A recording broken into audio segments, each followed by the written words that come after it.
Good morning, everyone. I hope you can see and hear me. I'm going to briefly touch on two areas of GP finance, monitoring of income and then benchmarking.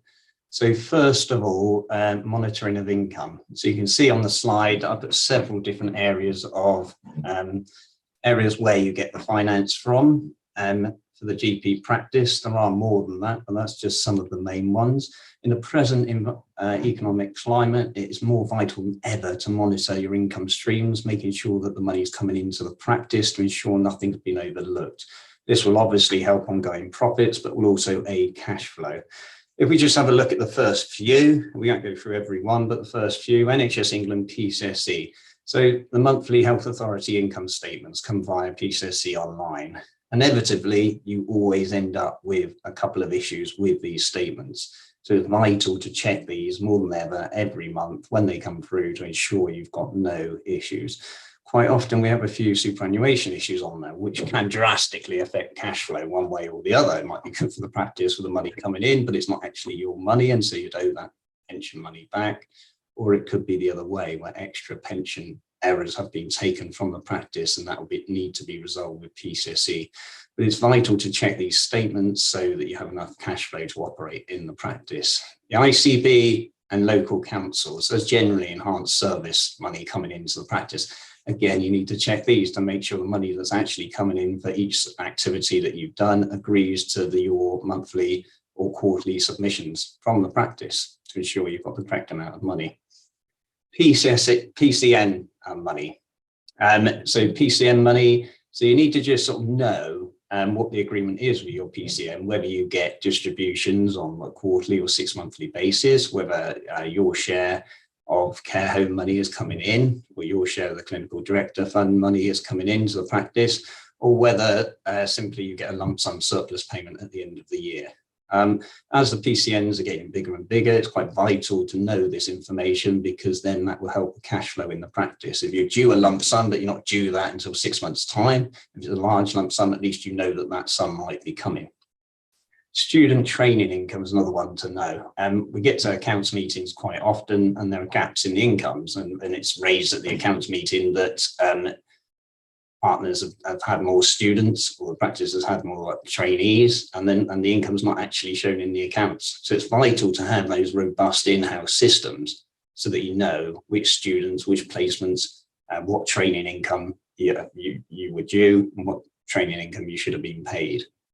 Other areas, private fees, so DVLA, medical insurance reports, cremation fees. You need to know what sort of income that you've done, and so that corresponds with the money that you've actually received in the bank, and then that's represented in your accounts. Again, we get to the end of the year accounts meetings, and it's raised that we've done more cremation fee income than that, and so on. So again, it's just that internal system to make sure you've got all the right money coming into the practice. Other areas, rental income.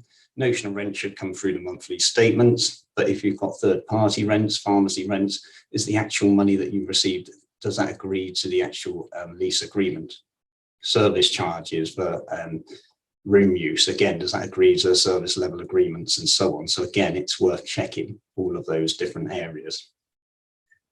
If we now move on and look at benchmarking,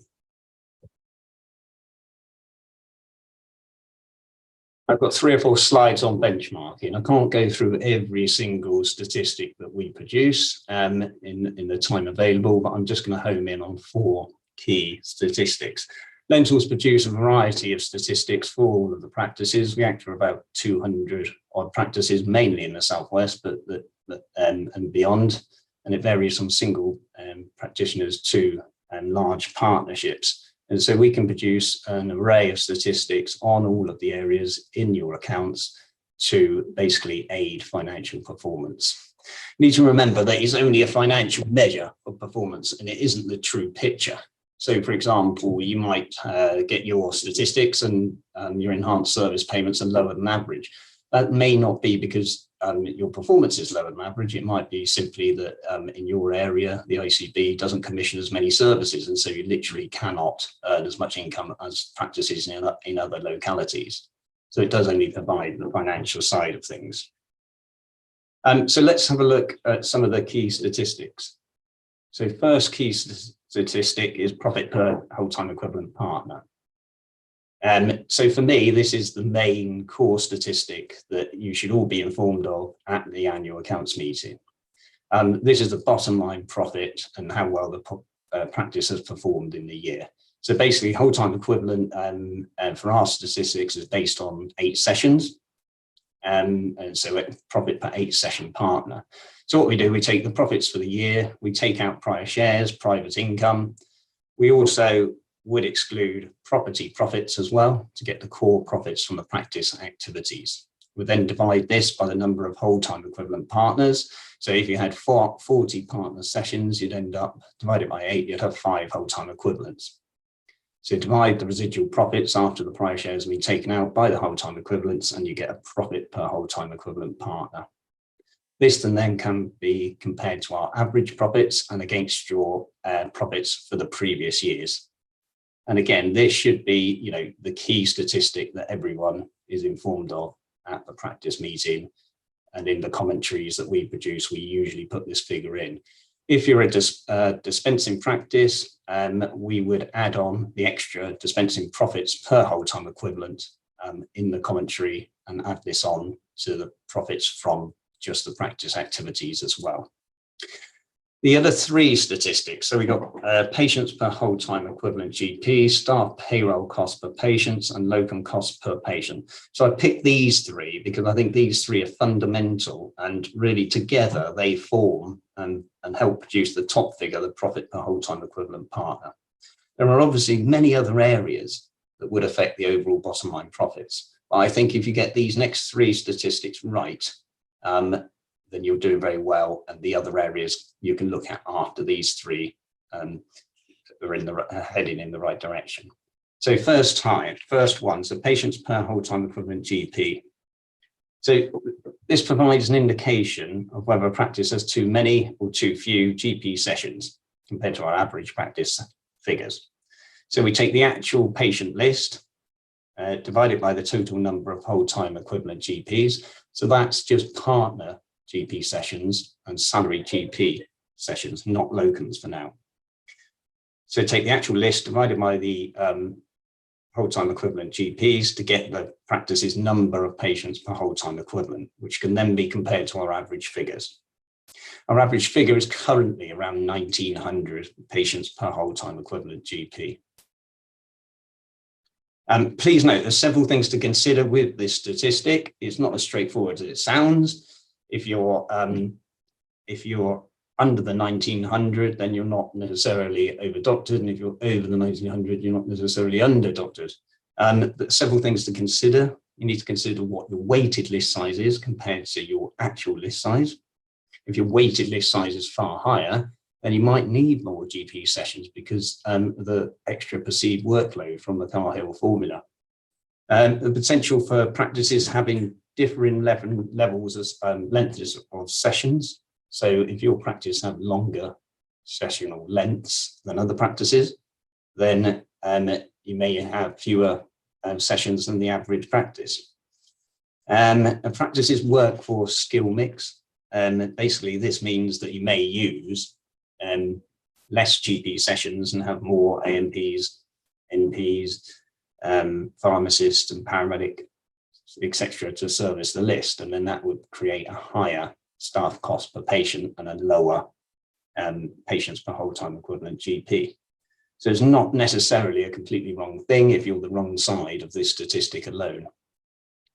If we look at the next statistic, staff payroll cost per patient, it's another key statistic. Staff costs are usually the highest or largest cost in the practice. You can see on the slide that we put the cost per patient from our 2022 statistics, that's the calendar year, and then the previous year below. So you can see from the slide, £67.16 is our average staff cost net of reimbursements, and that's before dispensing staff are added on. Again, on the slide, if you add on the dispensing costs, we add on an extra £15.11 per patient for 2022. Just ignoring the dispensing costs for a moment. So 2022, you got £67 per patient, 2021, 63.83, and 2020, 53, 2019, 50. So you can see a large increase in staff costs.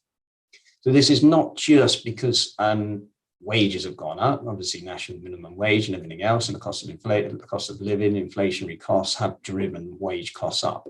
But the average staff cost per patient may simply be because there are less GP sessions available, and so practices are having to rely more on different skill mixes within their workforce, such as the pharmacists and the paramedics and so on, to service the patient lists.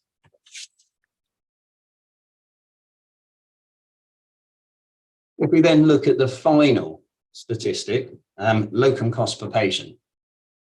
Obviously, everyone knows locum costs are extremely high, and it may be £400 or £500 a session. It differs depending on which area you're in. Looking at the statistics for 2022, we've got £7.78 per patient for locum costs. Again, that's net of reimbursements, and the figure is generally heading up. There was a higher figure in 2019, but 2022 we're nearly at £8 per patient. If you look at the average patient list of 9,600 patients, times that by the £7.78, and we get £75,000 of locum costs in the average practice per year. So you may think £75,000 approximately in locum costs sounds quite high, net of reimbursements. But from our statistics, that's what we're seeing in the average practice.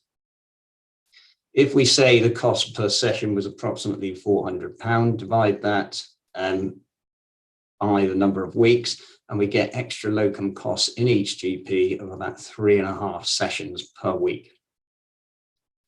If we look back at the previous statistic, patients per whole-time equivalent GP, our average was about 1,900 patients per whole-time equivalent GP. Our average practice would have about 5 whole-time equivalent GPs. And so we'd have about 40 sessions per week of GP time. If the locums on average are about 3.5, the average practice is using about 10% of their GP sessions are locums.